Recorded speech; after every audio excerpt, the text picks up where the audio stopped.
자, 우선 이 서문부터 시작하겠습니다. 서문은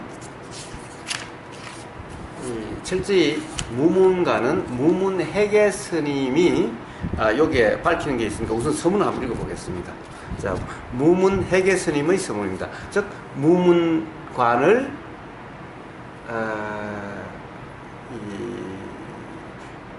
무문간 화두를 48개를 선정을 하고 거기다가 화두가 타파되는데 도움이 될 수 있도록 나름 도움의 말을 더해서 무문관이라고 하는 공안집, 화두집을 만드신 분이죠.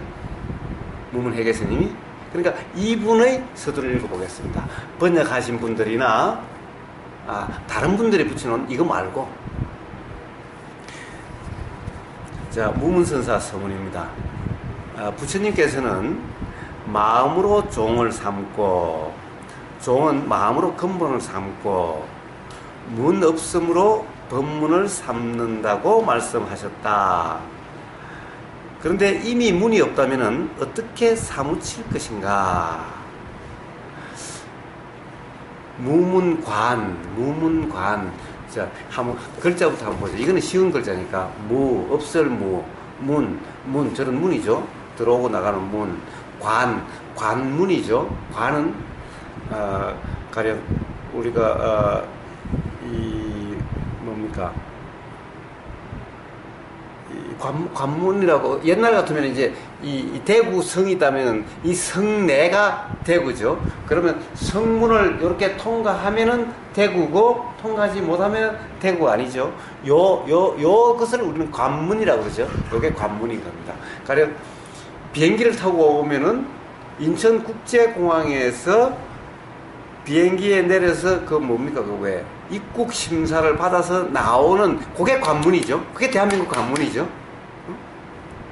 그런 것이 관문인 겁니다. 자, 그래서 무문관 하면은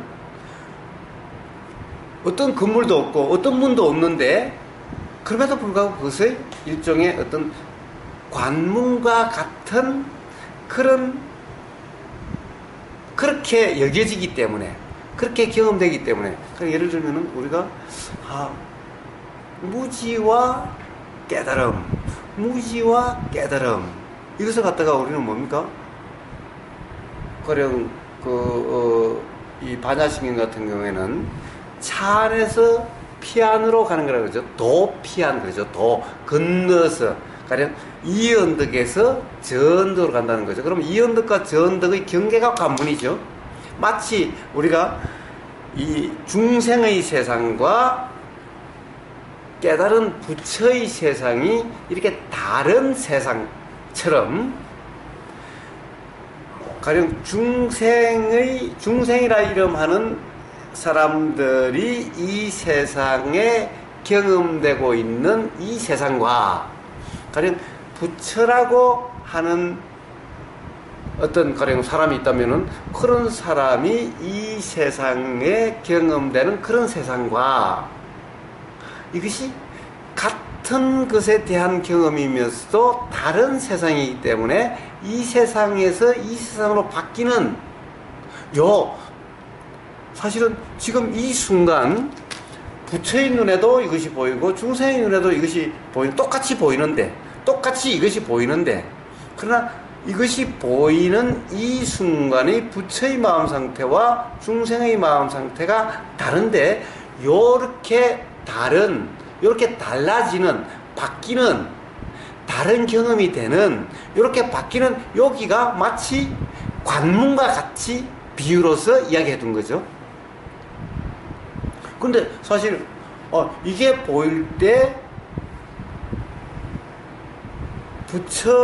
예를 들면 부처의 경험 상태와 중생의 경험 상태가 다른데, 가령 여기에서 부처의 마음 상태가 되는데 어떤 관문이 있습니까? 무슨 경계가 있어요? 요 문을 지나가면은 그렇게 됩니까? 자, 관문은 없죠. 관문이 없는데 마치 관문이 있는 것 같이 경험되는 거죠. 그래서 문은 없어도 그것을 문과 같은 관문과 같은 역할을 한다고 해서 그것을 갖다가 바로 무문관. 그래서 이 48칙에 대해서 온전히 화두가 제대로 이해가 된다면은, 즉 깨닫는다면은, 즉 이 화두의 낙처를 분명히 안다면은, 그것도 어떤 경우는 분명히 아는 것이 아니라 어떤 경우에는 이 화두가 가리키는 바로 그러한 경험 상태이면은, 자, 제일 처음에 이것을 보는 사람은 도대체 무슨 말이야? 이거 말도 안 되는 소리 갖고 이거 요렇다가 이씨 뻔한 소리네다. 그런 거잖아. 다 그런 거잖아. 라고 하는 요 상태가 되면 세상이 바뀌는데, 사실 똑같이 그런 거잖아 이런데 요렇게 되는데 무슨 관문이 있냐는 거예요. 관문이 없죠. 관문이 없습니다. 그래서 그것을 무문관이라고 하기도 하는 겁니다. 자, 문 없는 관문이다라는 겁니다.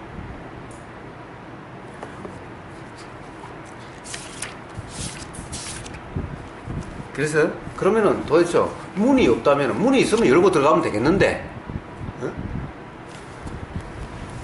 그러니까 자, 부처가 중생이 되는 무지에서 깨달음이 나는 요 문이 있다면은, 그럼 문을 열고 들어가면 되겠는데, 차라리 문이 있다면 쉽겠는데, 없는 문을 통과해야 된다니, 이거 어떻게 할 것인가? 이게 바로 우리가 이야기하고자 하는, 대화를 하고자 하는 주목적이죠. 문 없는 문을 통과하는, 문 없는 문을 타파하는. 그래서 이쪽에서 이쪽으로 가는 것도 아닌데 그냥 그대로 바로 중생에서 부처가 되는, 하여튼 표현이 뭐 뜻은 이해를 하시겠죠? 바로 그런 거다. 이 48칙이 바로 이 48칙에 분명하면은 이미 통과된 거고, 이 48칙에 분명하지 못하면은 통과되지 못한 거다 라는 거예요. 그렇다고 해서 여기에 무슨 관문이 있나요? 자, 그래서 이것을 무문가리다 라고 또한 이름 붙인 겁니다. 그러나 부처님께서는 또한 문으로 든 이는 이 집에서는 귀한 것이 아니니 반연을 따라 얻는 이는 시작과 마침이 있고 이루어짐과 무너짐이 있다라고 이르시지 않았던가. 자, 뭐 대충 이야기하면은, 자, 문으로 든 이는 이 집에서 귀한 것이 아니다. 이 말은 문으로 든 것은 뭡니까? 누군가 이야기해 준 것, 내 살림살이가 아니라 남이 이야기해 준 답, 내가 스스로 푼 답이 아니라, 내가 깨우친 답이 아니라, 내가 수학 문제의 원리를 알고서 스스로 풀어서 답이 나와서, 아, 이 문제는 이렇게 풀어서 이렇게 답이 나오는 거구나 라고 알지 않고, 남이 풀어놓은 그것을 달달 외워서 마치 그 문제를 아는 것과 같이 된 상태, 이것은 바로 귀한 것이 아니다. 이것은 무너지게 된다. 이것은 근본적인 답이 아니다. 이런 말이죠, 이게. 그러니까 남이 이야기해 준 화두에 대한 답이라든가 이런 것은 그것이 아는 것이 아니다. 즉 그것은 관문을 통과한 것도 아니다. 컨닝해서 가령 베껴 써가지고 어쩌다가 답이 됐다 하더라도 그것은 아는 것이 아니기 때문에 관문을 통과한 것이 아니다. 세상의 관문이야, 가령 대학 들어가는 관문이야, 컨닝을 해서라도 답이 맞으면 들어갈지 모르지만은 이건 세상의 관문이 아니라 바로 이 중생과 부처의 관문인데, 이거는 그냥 그런 식으로 대충 넘어갈 수 있는 것이 아니다. 스스로 분명하고도 분명해지는 거지, 누군가가 채점해가지고 넌 통과 이런 것이 아니다라는 거예요. 아무리 가령 그렇게 해서 통과해본들, 가령 그렇게 해서 대학교에 합격해본들 아는 것이 아니기 때문에 결국 언젠가는 그 뽀롱이 다 나오고, 결국에는 아는 것이 아니기 때문에 그 아는 것의 효과가 삶에서 나타나지는 않게 된다 이런 말인 겁니다. 자, 이렇게 말한 것도 바람 없는데 물결을 일으킨 것이요. 바람 없는데 물결을 일으킨 것이요. 평지풍파. 평지풍파.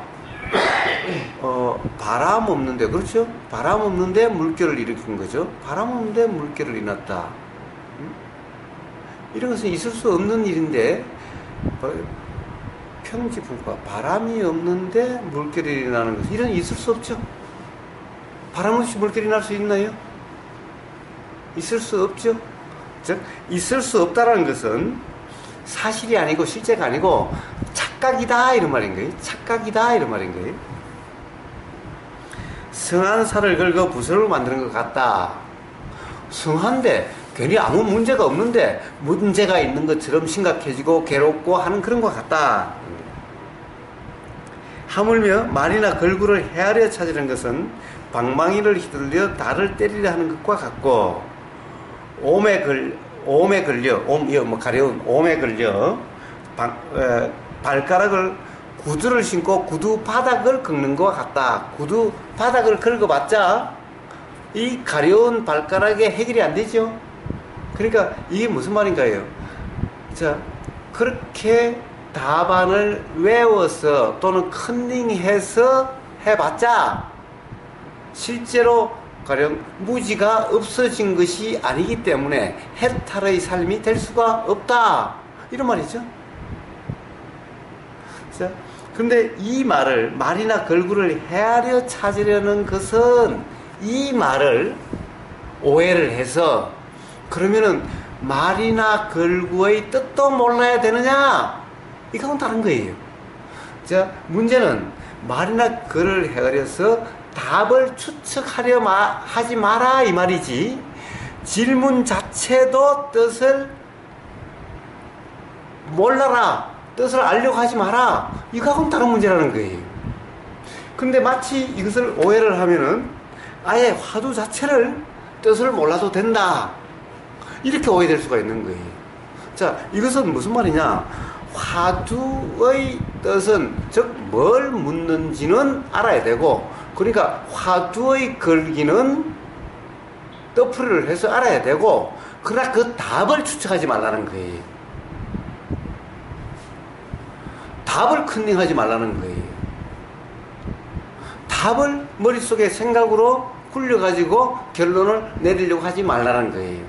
그렇게 한 그 답은 제대로는 답이 아니기 때문에 아까도 이야기했지만 답이 아니기 때문에 즉 그걸 안다고 해서 무지가 없어진 것도 아니요 삶이 대자유의 삶이 되는 것도 아니다 이런 말인 거예요. 근데 이것을 잘못 오해를 해가지고 화두를 떠풀이 하지 말라. 도대체 화두를 의미로서 아는 것이 아니다. 그렇죠. 답을 의미로서 아는 것이 아니다 이 말이지 화두 자체를 의미로서 아는 것이 아니다 이 말이 아닌 거예요.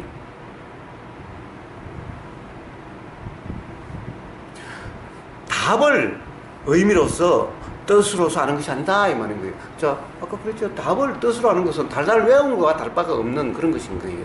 답이 뭐라고 생각하는 것과 다를 바가 없는 것인 거예요. 자, 부처님 말씀하신 중도를 내가 안다, 나는 알아 라고 하는 것과 다를 바가 없다는 거예요. 그 뜻을 알므로 해서 그 답도 안다라고 착각하지 말라라는 거예요. 자, 중도가 뭐다라고 하는 어떻게 보면 시험을 본다면은 스님들이 시험을 본대요. 제가 아는 어떤 스님이 행자였을 때 알았는데 이제 비구가 되기 위해서 시험을 봐야 된대요. 그래서 시험 보는데 저보고 뭐 그런 책 좀 있으면 빌려달라고 그래가지고 제가 책을 한 권 드린 적이 있어요. 지금은 이제 학교에서 그런데 가령 예를 들어서 뭐 사성제 뭐 이런 게 나온대요. 그럼 사성제가 나오면 틀림없이 도가 나올 거 아니에요? 그럼 도, 부처님 말씀은 중도가 뭔가 쓰라 이러면 뭐 어떻게 써요? 이제 초전법문경을 달달 외워가지고 감각적 욕망을 추구하는 것도 아니에요. 감각적 욕망을 얻는 것도 아닌 이 양변에 치우침이 없는 그것을 중도라 합니다. 라고 써보시면 틀린 답이 아니죠? 그럼 맞다. 너는 이제 비구가 될 수 있다는 거죠. 그런데 이거 맞는 것은 똑같은 거죠. 아니 그거야. 소전 법령이 달달 외우면 됐지. 그렇다고 해서 그럼 중도를 아는 거냐? 중도라고 하는 것은 뜻을 아는 거지 중도를 아는 것이 아니죠. 이것을 혼동하지 말라는 거예요. 그러면 그렇다고 해서 그러면 중도를 가리키는 그 말의 뜻도 몰라야 되느냐? 그 뜻도 그러면 생각하지 말아야 되는 거냐? 자, 그 뜻으로 가리키는 그것을 추측해가지고 글을 끄다라고 이렇게 이야기하는 것은 아무 소용이 없는 것이지만은 중도가 실제로 무엇인지 어떤 것인지에 대해서는 이해를 해야 되지만은 그것은 깨달아야 직접 경험을 통해서 자각이 돼야 되는 거지만은 그러나 중도에 대한 중도가 어떤 것이다 라고 점검해 봐라 라고 하는 이것까지 뜻을 몰라야 된다? 이것은 아니라는 거예요. 이걸 혼동하면 안 된다는 거예요. 근데 지금까지 가령 우리 그냥 그대로 행복하기 카페에 들어오셨던 분들이나 몇 분들 가령 어떤 법회에 참여해서 하시는 분들은 아예 이것까지 하지 마라. 문제 떠풀이도 하지 마라. 즉 문제를 알려고 하지도 마라. 이렇게 오해를 하고 있더라는 거예요.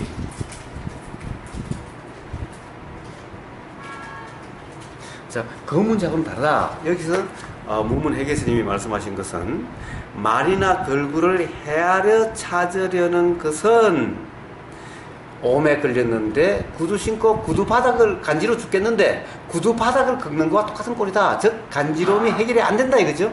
그래가지고서는 이것은 답을 헤아리려고 하지 마라. 답을 생각으로 하지 말라 이런 얘기지. 질문 자체도 뜻을 떠풀이를 해서 질문 자체도 알려고 하지 말라. 이 문제하고는 다른 문제라는 거예요. 근데 이것을 착각하고 있는 것이 아닌지 사실은 많이 의심스러운 그런 경험들이 있습니다. 자, 해계 이만은 무문제 스님이 무문회계 스님이 당신 자신을 이야기하는 겁니다. 해계 나는 이런 말이죠.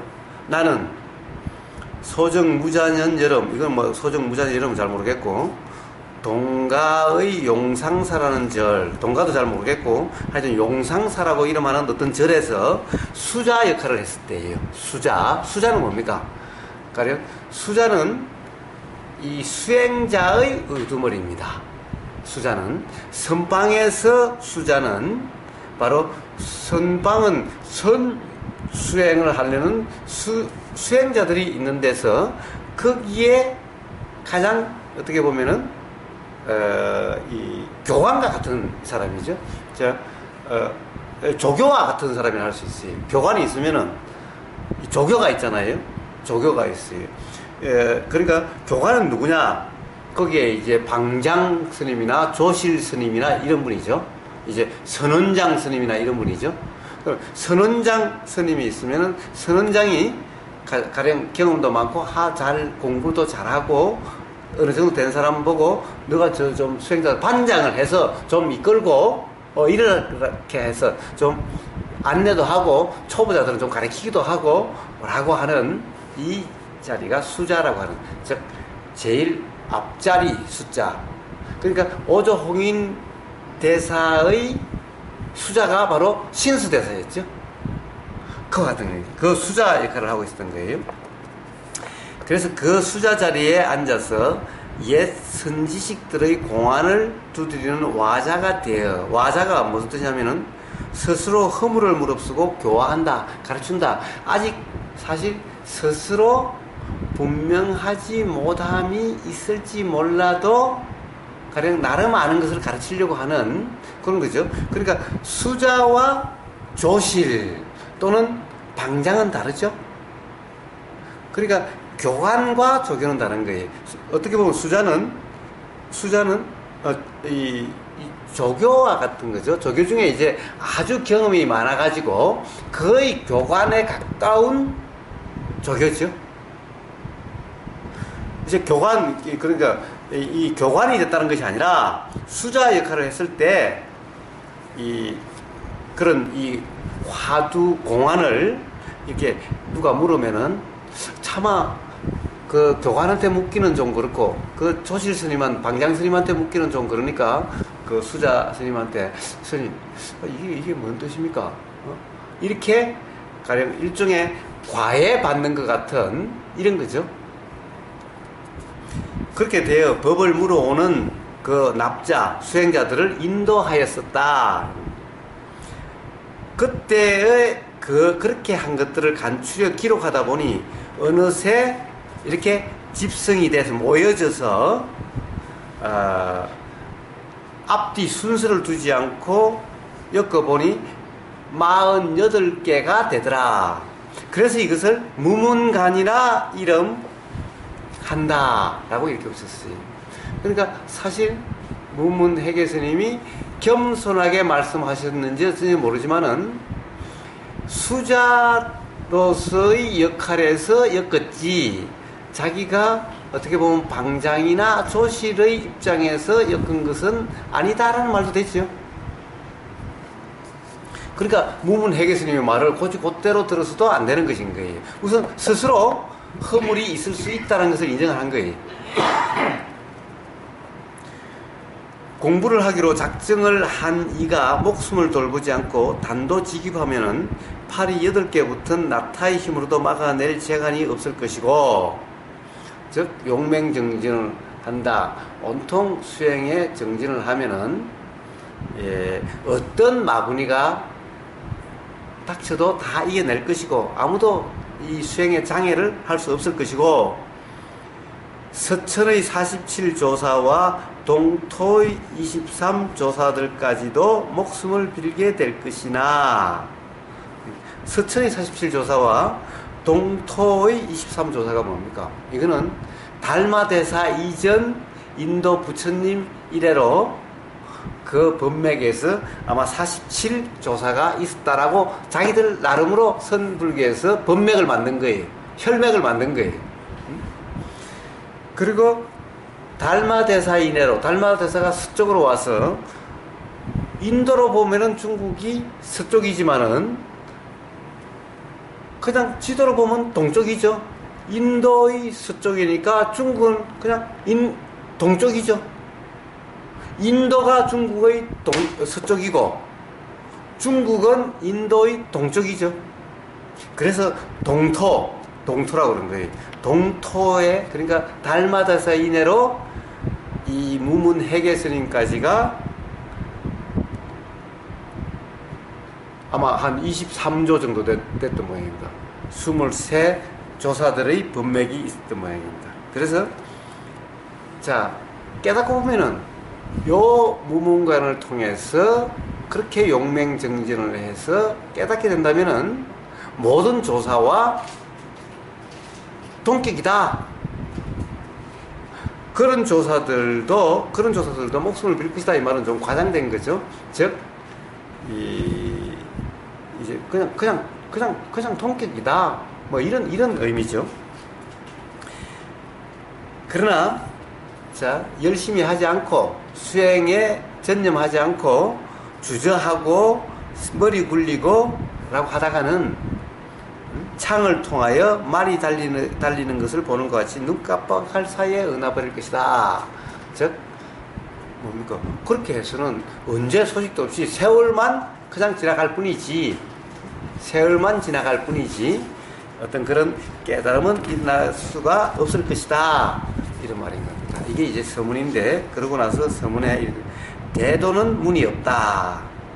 대도무문이죠. 대도무문. 이건 YS 김영삼 그 대통령이 많이 썼던 거죠. 대도무문. 대도는 문이 없다. 천차만별로 길은 있으나 이 관문을 꿰뚫어 얻으면은 하늘 땅에 홀로 걸으리라 라고 했습니다. 자, 여기에서는 이제 한문의 개송은 한번 이거하고 두 개를 비교하면서 보겠습니다. 전체적으로는 뭐 크게 다를 바가 없기 때문에 그렇게 했는데, 개송은 자, 이제 몽지님이 번역해 놓은 것을 보면 대도는 문이 없으나 천갈래로 길이 있도다. 이 관문을 깨뚫는다면은 하늘과 땅에 홀로 걸으리. 똑같네. 여기는 둘이 똑같습니다. 자, 이게 무슨 말인가? 대도는 문이 없다.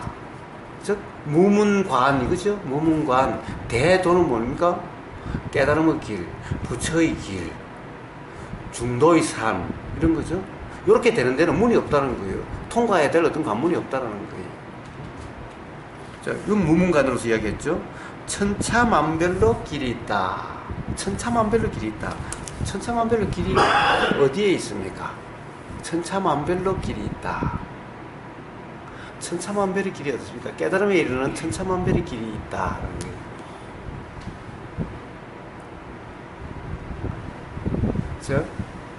저는 이렇게 이야기하겠습니다. 길은 유일한 길, 오직 한 길밖에 없다. 유일한 길이 있다라고 이야기하겠습니다. 실제로 48cik에 보면은 뭐가 나옵니까? 48cik에 보면은 근봉의 외길, 근봉의 외길, 즉 외길이다 이 말은 다른 길이 없다는 거죠. 이 외길이라는 것은 한 길밖에 없다는 거죠. 즉 시방 부처님들이 한 길로 열반문에 들었다라고 하니 알지 못하겠습니다. 길이 어느 곳에 있습니까? 열반에 이르는 것은 뭐예요? 부처가 되는 길은 한 길이라는데 한 길로 시방의 모든 부처님, 지금까지 모든 부처님들이 다 열반에 이르게 되는 것은, 즉 열반은 깨달음과 해탈과 열반이죠. 깨달음, 해탈, 열반이죠. 이렇게 되는 것은 한 길, 외길이라고 하는데 도대체 길이 어디 있습니까? 길이 있어야 길을 가지? 길이 어디 있습니까? 물은 거예요. 그러니까 자, 여기에 길이 어느 곳에 있습니까? 자, 외길이다. 외길이다 그랬어요. 여기는 외길이라고 그랬죠? 48cik에. 그런데 이 무문스님의 서문에는 청갈래로 길이 있도다 이랬어요. 대도에는 청갈래로 길이 있다. 자, 대도는 뭐냐? 열반에 이르는 길인 거예요. 해탈, 깨달음과 해탈과 열반이 일어나는 길인 거예요. 그러니까 대도는 뭡니까? 부처님의 표현은 중도인 거예요. 중도. 자, 중도에는 청갈래의 길이 있다. 저쪽에는 외길이다. 그쪽에 어떤 경전에 나오는데 외길이라고. 저는 그 경전은 모릅니다만. 자, 청갈래 길이 있다. 청갈래 길이 있습니까? 청갈래 길이 있는 것이 아니라 유일한 길, 오직 한 길밖에 없다. 부처님은 어디에서 그랬습니까? 대념측경에서 이것은 명지와 해탈에 이르는 깨달음과 해탈과 열반에 이르는 유일한 길이다라고 했어요. 유일한 길, 유일한 길. 자, 부처님이 유일한 길이라고 해서 유일한 길이 아니라 자꾸 가령 비유를 어떻게 합니까?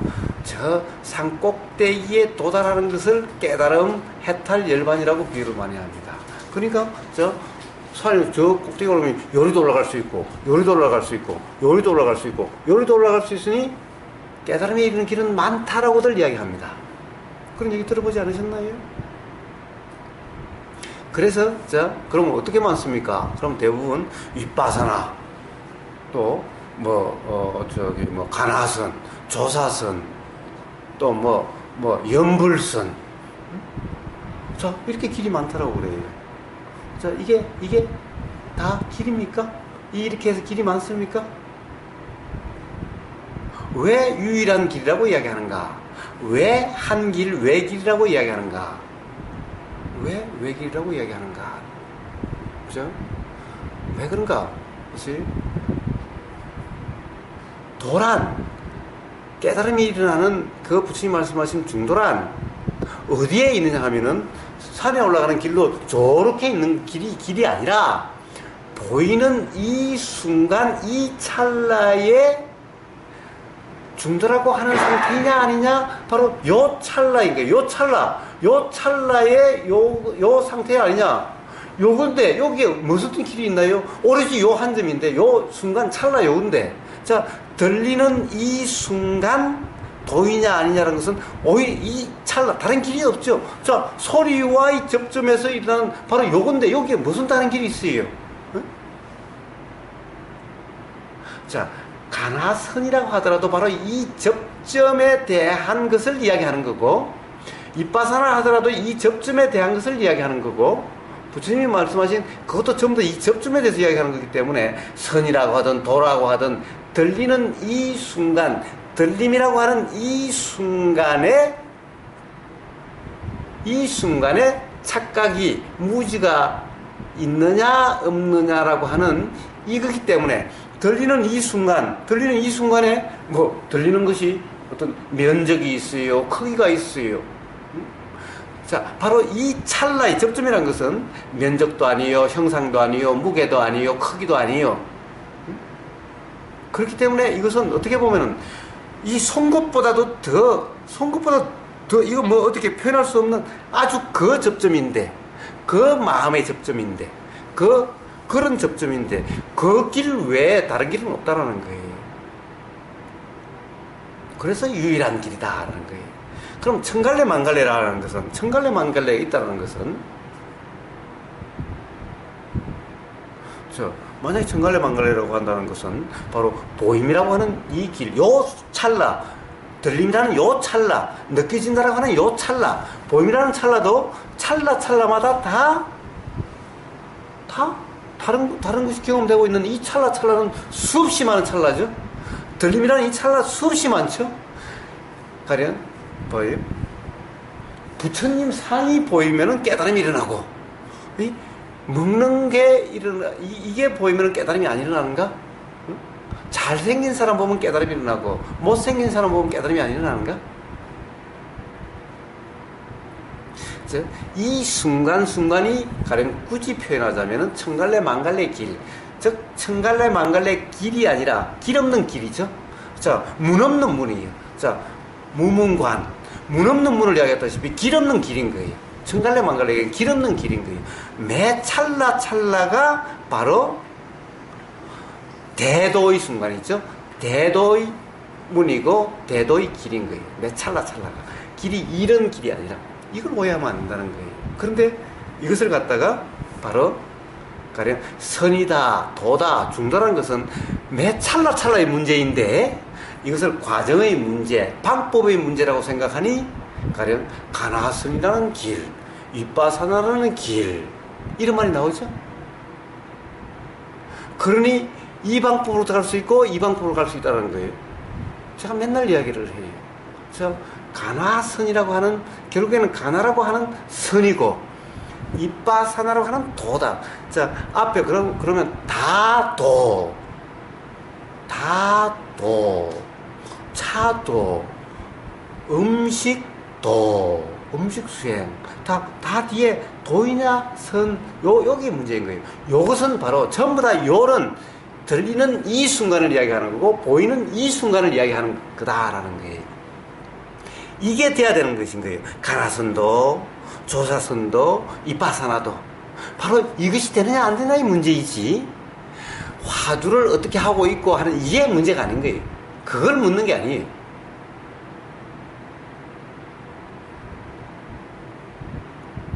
그래서 천갈래 만갈래 길이라는 것은, 자, 방법을 이야기하는, 항상 수행이란, 도란, 선이란 길 없는 길이고 방법 아닌 방법이고 문 없는 문이지. 이 말은 무엇인가요? 이 말은 뭔가요? 바로 우리가 경험 찰나, 이 찰나의 문제라는 것을 이야기하고 있는 것이지, 가나선이라고 하는 어떤 우리가 규정화될 수 있는 방법, 화두를 간하고 있는, 화두하고 있는 이것을 이야기하는 것이 아니다라는 거예요. 요게 방법이다. 백날 그래봤자 선이라고 하는 상태가 안 된다면 완전 도루묵이다. 그럼 가나선의 핵심은 선에 있는데, 이 선이라고 하는 이 상태가 바로 경험되는 이 찰나의 어떤 상태를 이야기하는 거다라는 거예요. 그렇기 때문에, 자, 천갈래 만갈래를, 그렇기 때문에 좋다. 윗바사나 서로 비방하지 말라, 서로 탓하지 말라.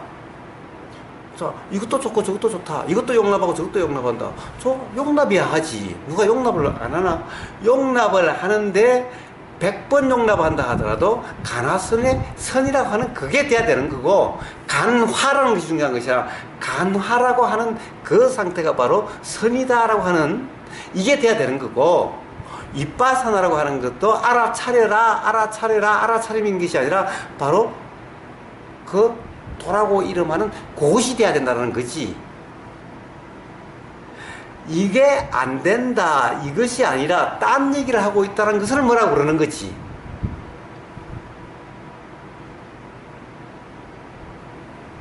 어느 것을 용납하지 하고 안 하고의 문제가 아니다. 선이라고 하는 것이 아니라 간화라고 하는 어떤 행위나 거기에 하고 있다면은 그럼 용납할 수 없지. 잘못하고 있다라고 그래야지. 그럼 선이 아니다라고 이야기해야지. 이빠사나 알아차리려고 하고 있다고 한다면은, 알아차리려고 하고 있다면은 그것은 이빠사나가 아니다. 그건 도가 아니다라고 이야기를 하는 거지. 용납하고 못하고. 그래, 도가 아닌 것도 용납하라. 그렇다고 한다면 도 얘기를 뭐하러 하는데? 수행이라는 얘기를 뭐하러 하는데? 자, 모든 것은 그냥 그래, 다 용납되니 다 그냥 그대로 뭐라고 이야기할 것도 없죠. 부처님이 미쳤다고 45년간 계속 그 불편한 몸들을 이끌면서 그런 수고를 하셨겠어요? 아니, 자, 다들 용납된다면 그래, 이 세상 뭐 다 용납하면 되지. 그냥 다 놔두면 되지.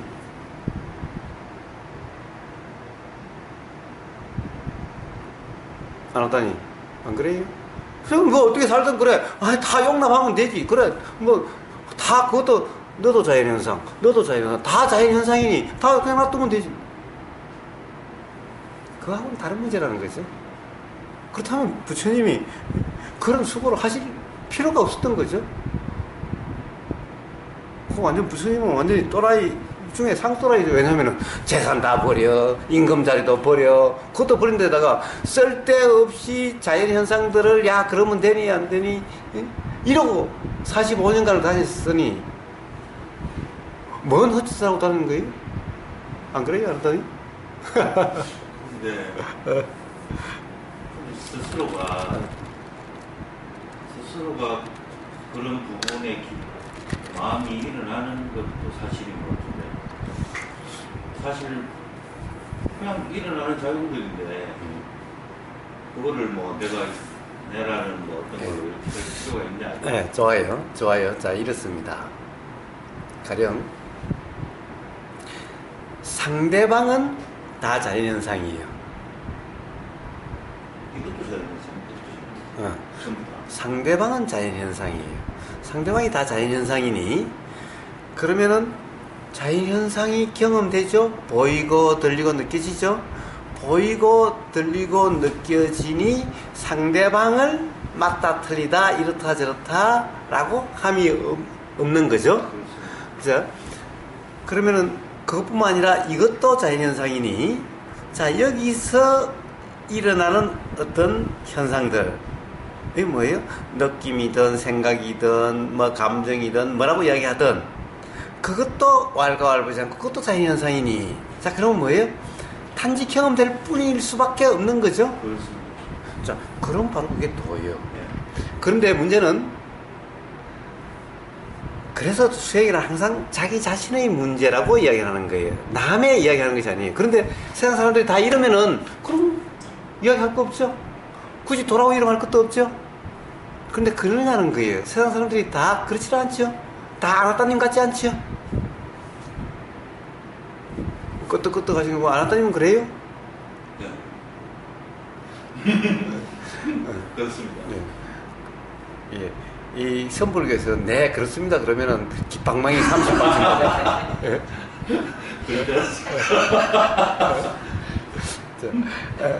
농담이고, 어쨌든 사람들이 다 그렇지 못하죠. 모든 사람들을 다 자연현상으로서 또는 이 몸감하면서 일어나는 어떤 현상들을 자연현상으로서 정말 맞니 틀리니 옳으니 그러니 이러니 저러니 하지 않고 그냥 그대로 경험되는 그대로고 이 사람이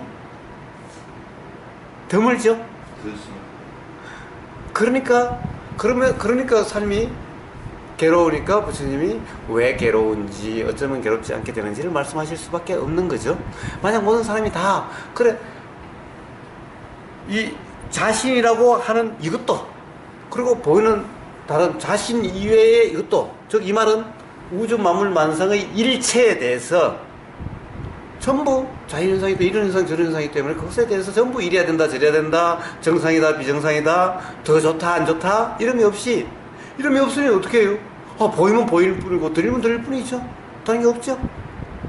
자, 다 이렇다면은 부처님이 그러면 도라는 얘기도 안 하셨을 거고, 부처님 당신이 그랬다면은 출가하려고 생각도 안 하셨을 거고, 그랬을 거라는 거예요. 자, 이게 뭡니까?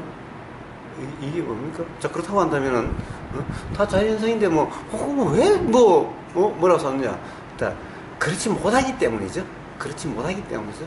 그래서 괴롭다라고 하기 때문이죠. 그 차이 때문에 불편함이 오는 거. 그걸 아느냐 모르느냐 차이다.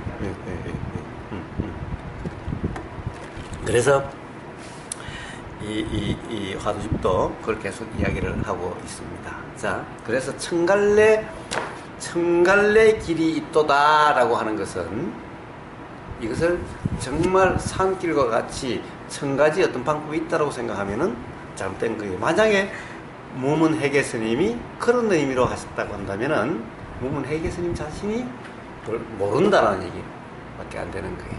모른다는 얘기밖에 안 되는 거예요. 자, 우리는 보이는 이 순간에 깨달음이 일어날 수가 있고, 들리는 이 순간 깨달음이 있을 수 있고, 자, 땀이 막 줄줄줄 흐르는 이 느껴지는 이 순간에 깨달음이 일어날 수가 있는 거예요. 더워 죽겠다라고 생각이 자행되는 이 순간에 깨달음이 일어날 수가 있는 거예요.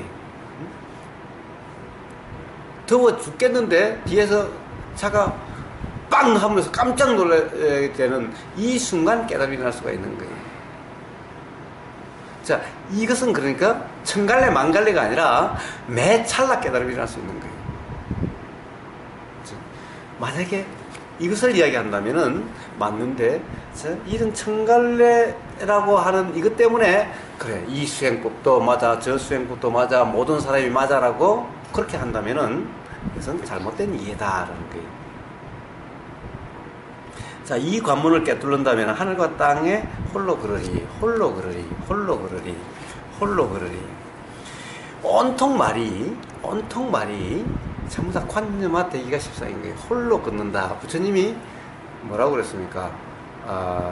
무슨 사자처럼 무소의 뿔처럼 뭐 혼자서 간다, 또는 뭐 사자처럼 뭐 혼자서 간다. 자, 홀로 그러리 그런 표현이 많이 나오죠. 홀로 걷는다는 것이 뭘까? 홀로 걷는다는 것이 뭘까? 둘이 걷는다는 것은 뭘까? 함께 걷는다는 것은 뭘까라는 거예요. 그렇죠? 지금 이 세상을 지금 우리는 함께 삽니까? 홀로 삽니까? 가족들과 함께 삽니까? 가족들 속에서 홀로 삽니까?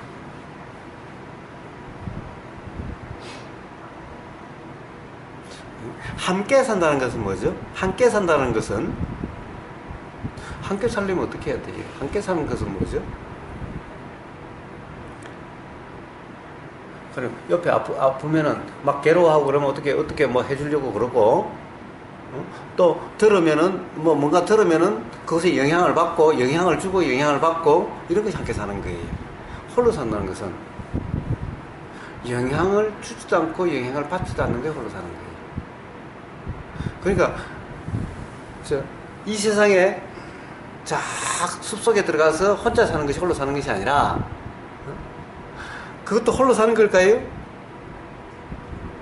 그 산속에 가령 뭐 고라니도 있고 뱀도 있고 또 뭐 딸기도 있고 산딸기도 있고 이렇다면 그거 홀로 사는 건가요?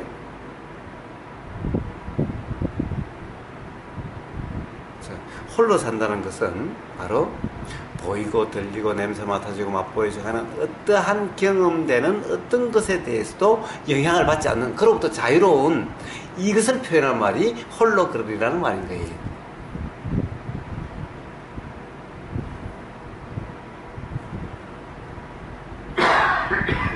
그렇기 때문에 자, 가족과 함께도 홀로 걸을 수가 있고, 이 사회에서도 홀로 살 수가 있고, 그런 거죠. 자, 이렇게 해서 이 관문을 통과하면 홀로 그러니 이제 세상으로부터 다 떠나서, 이런 말이 아니죠. 세상 속에서도 세상으로부터 자유로운, 세상 속에 살되 세상으로부터 자유로운, 직장에서 일을 하고 다 하되 직장으로부터 자유로운, 가족들과 같이 살되 가족으로부터 자유로운, 이런 말이죠. 자, 자기에게 맡아진 세상의 일을 다 하되 일로부터 자유로운. 자, 바로 홀로 걸으리 이런 말은, 자, 보이고 들리고 냄새 맡아 맛보여지는 경험되는 외부 또는 자기 자신, 즉 일체의 우주 만물 만상으로부터 그것 때문에 괴롭거나 그것 때문에 불편하거나 그것 때문에 답답하지 않은 상태, 이 상태에 대한 표현인 거예요. 이런 상태가 뭐예요? 바로 대도무문, 즉 대도라고 하는 중도라고 하는 바로 이런 상태죠. 이런 상태에 대한 어떤 이 마음 상태를 홀로 걷는다라고 하는 이런 표현인 겁니다. 무소의 뿔처럼 홀로 가라라고 하는 이런 표현인 겁니다. 자, 이게 이제 그 무문, 해계 스님의 무문간의 서문입니다.